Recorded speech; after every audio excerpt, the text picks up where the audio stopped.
کچھ روز پہلے کراچی کی 18 سالہ مصباح کے ساتھ کیا ہوا؟ مصباح نے پسند کی شادی اور بھاگ کر کی، جس کا انجام سننے والوں کے لیے بہت ہی خوفناک اور سہنے والی کے لیے بہت ہی دردناک تھا۔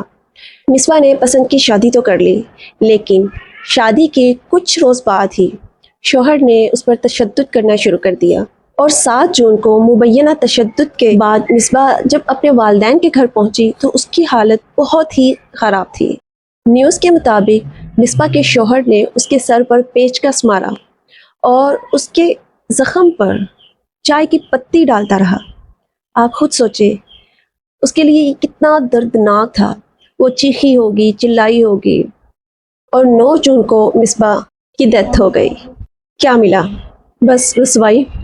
زندگی کا اتنا بڑا فیصلہ صرف جذبات کی بنیاد پر نہیں، بلکہ سمجھداری، تحقیق اور والدین کی دعا اور مشورے کے ساتھ کرنا چاہیے۔ نوجوان لڑکے اور لڑکیوں سے گزارش ہے کہ وقتی پسند یا جلد بازی میں کوئی اتنا بڑا قدم نہ اٹھائے کہ جس کی وجہ سے پوری زندگی پچھتاوا ہو۔ جس شخص کے ساتھ آپ نے پوری زندگی گزارنی ہے، اس کا کردار، اخلاق اور سب سے اہم بات، اس کا خاندان کا پتہ ہونا چاہیے۔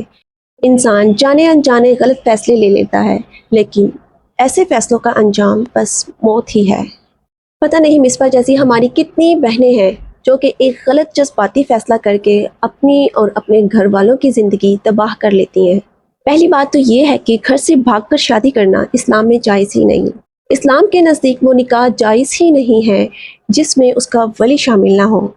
اور میری والدین سے بھی گزارش ہے کہ اپنے بچوں سے دوستی اور اعتماد کا رشتہ قائم کریں، ان کی بات سنیں، ان کے فیصلوں میں رہنمائی کریں تاکہ وہ کسی دباؤ یا غلطی کا شکار نہ ہو۔